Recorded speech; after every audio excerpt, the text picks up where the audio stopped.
मित्रांनो, आजच्या कथेचं नाव आहे माझी साली आणि मी.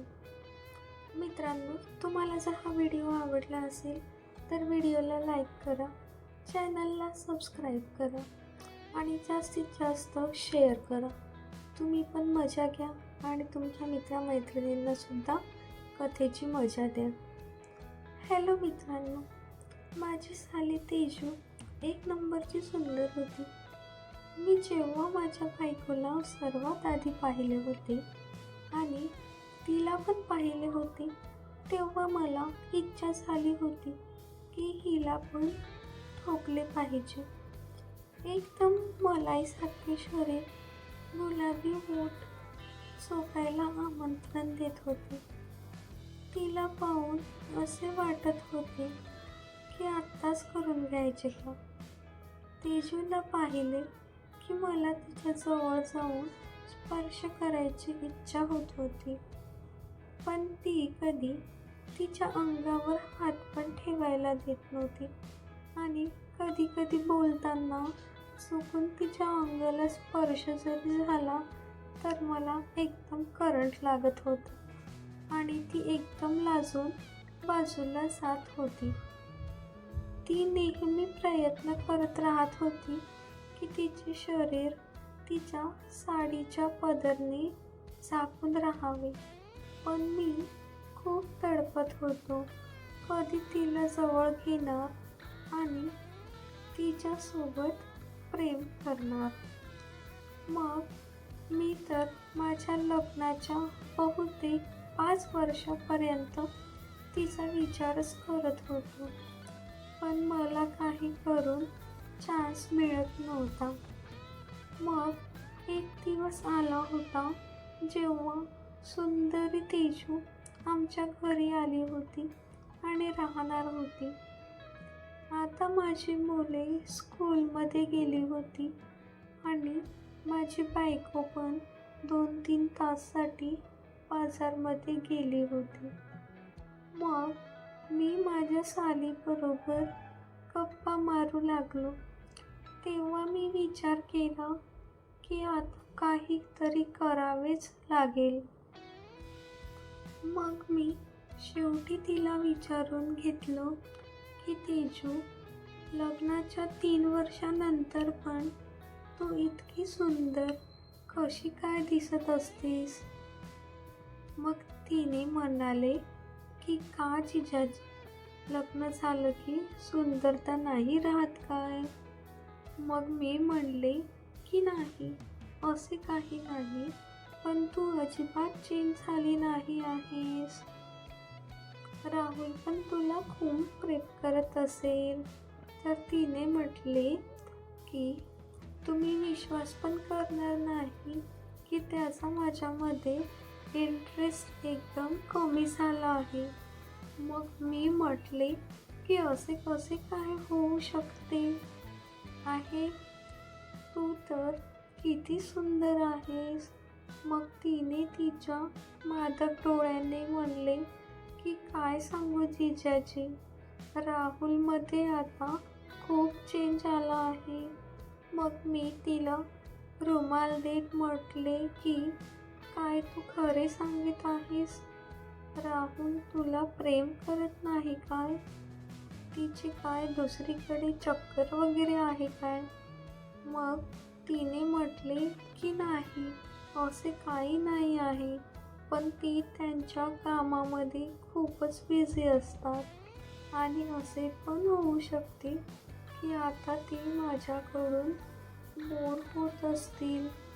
तर मी म्हटले की तेजू, तुझ्यापासून कोणी पण पुरुष बोर होऊ शकत नाही. मग असे म्हणत मी पण तिला जवळ घेतले, पण तिने लाजत म्हटली की जिजाजी, तुम्ही तर खूप तसे आहे. तुम्ही पहिल्या वेळी मला टच केले आहे.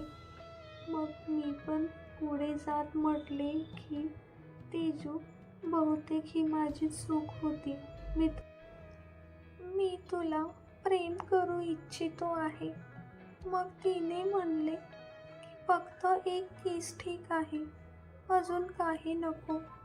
मग काय होते? मग मी तिला माझ्या मिठीमध्ये घेतले होते आणि तिचे गुलाबी ओठ माझ्या ओठामध्ये घेऊन किस करू लागलो होतो. आता माझ्या शरीरामध्ये जणू आग लागली होती. मग मी हळूहळू तिची पकड मजबूत केली होती आणि तिला किस करू लागलो होतो. आता तर एकदम कमाल झाली होती आणि आता तिने पण काही विरोध केला नाही.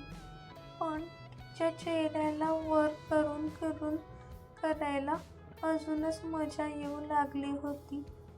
माझी साली साली काय चीज होती. मला असा नशा आला होता की माझा बाबूराव आता उड्या मारू लागला होता. अरेच, मला तर स्वर्ग मिळाला आहे असे वाटत होते. मग माझे हात तिच्या आंब्यावर आले होते आणि मग मी माझ्या एका हाताने तिचे आंबे दाबू लागलो होतो. मग मी सालीला एकदम मुलासारखे उचलले होते आणि बेडवर झोपवले होते आणि तिला म्हणले की तू किती सुंदर दिसते आहेस.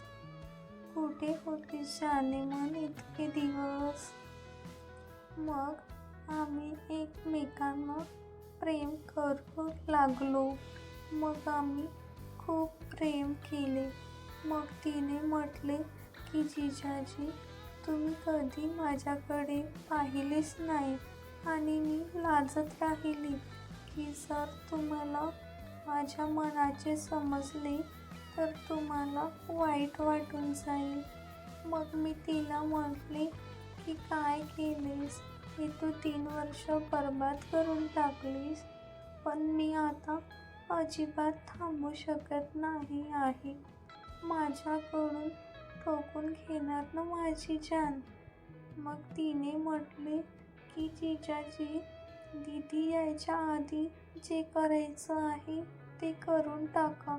मग मी म्हटले की साली, करून टाका नाही, ठोकून द्या असे म्हण ना.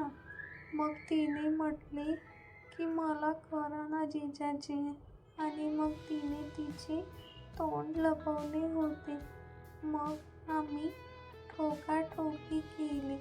खरे सांगू तर त्या दिवशी मी तिला 1.5 तासपर्यंत तिला 2 वेळा एकदम जोरजोराने केले होते.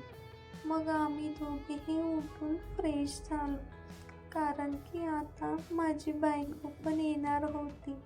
असे तर माझी बायको पण काही कमी सुंदर नव्हती. ती एकदम सेक्सी पण आहे. ती माझ्याकडून खूप करून घेते. पण तिला करून आता मी बोर झालो होतो. आज मला तेजूच्या सोबतीने एकदम खरी मजा दिली होती. मग रात्री माझी साली दुसऱ्या रूममध्ये झोपायला गेली होती.